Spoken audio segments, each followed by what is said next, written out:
इस घर में पूरे साल लड़ाई रहती थी, पर इस बार का रमजान इस घर के लिए इम्तिहान बन गया था। रुकैया बेगम रोज रोज अपनी बहू आयशा को ताने मारती, तेरे आने के बाद मेरा बेटा बदल गया, रोजा भी तेरे साथ रखता है, इफ्तार भी तेरे साथ करता है, माँ को भूल गया।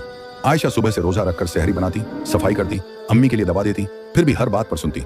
दूसरे घर की लड़की है, क्या ही समझेगी। रमजान का 20वां रोजा था, घर में राशन कम, टेंशन ज्यादा। अयान जो बेटा था 2 जगह काम कर रहा था ताकि घर का खर्च चल सके। इफ्तार से ठीक पहले रुकैया बेगम की आवाज फिर गूंज उठी, आज से इस घर में या तो मैं रहूंगी या ये बहू, रमजान हो या नहीं मुझे परवाह नहीं। ये सुनकर आयशा का सब्र टूटने लगा, पर उसने चुप रहना ही चुना। धीरे से बोली, अगर मेरी वजह से आपका रोजा खराब हो रहा है तो मैं ही चली जाती हूँ अम्मी। इतने में अयान अंदर आया, चेहरा पसीने से भीगा हुआ, हाथ में एक छोटा सा इफ्तार का थैला, कुछ खजूर, 2 समोसे, थोड़ा सा फल। उसने जैसे ही बात सुनी उसकी आंखों में आंसू आ गए। पहली बार रमजान में उसने ऊंची आवाज में कहा, बस अब बहुत हो गया अम्मी, आप रोजा रखती हैं, कुरान पढ़ती हैं, लेकिन दिल में मेरी बीवी के लिए इतनी नफरत क्यों? इस बार के रमजान में हम सब ने भूख सह ली, पैसे की कमी सह ली, पर आपने अपने दिल का जिद छोड़ना कभी नहीं सीखा। आपको लगता है आयशा ने बेटा छीन लिया? नहीं अम्मी, उसने तो मुझे माँ के और करीब किया है। सहरी में सबसे पहले किसकी दवा बनाती है? आपकी। दुआ में सबसे पहले किसका नाम लेती है? आपका। और आप क्या करती हैं? रमजान के महीने में भी उसके दिल को तोड़ती हैं। रुकैया बेगम का चेहरा बदलने लगा।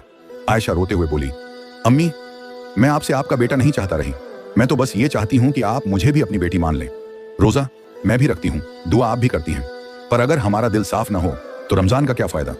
इतने में मस्जिद से मगरिब की अजान की आवाज आई। अल्लाहु अकबर। घर में सन्नाटा छा गया। रुकैया बेगम के हाथ कांपने लगे, उनकी आंखें भर आईं।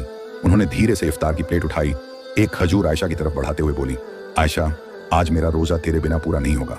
मेरी सबसे बड़ी गलती ये थी कि मैंने रमजान में तुझको इम्तिहान बना दिया, जबकि तू तो मेरी रहमत थी, बेटा तो मेरा था ही, तू भी मेरी बेटी है, अगर तू मुझे माफ कर दे। आयशा फूट फूट कर रो पड़ी। उसने खजूर लिया और सबसे पहले रुकैया बेगम के मुंह में रख दिया। अयान ने दोनों के सिर पर एक साथ हाथ रखा, आंखों से आंसू बहते हुए बोला, आज इस घर में सबसे बड़ा इफ्तार यही है कि हमारी नफरत का रोजा टूट गया।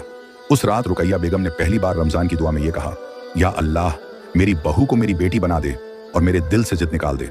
रमजान सिर्फ भूख और प्यास का नाम नहीं, ये अपने रिश्तों की प्यास बुझाने का नाम है।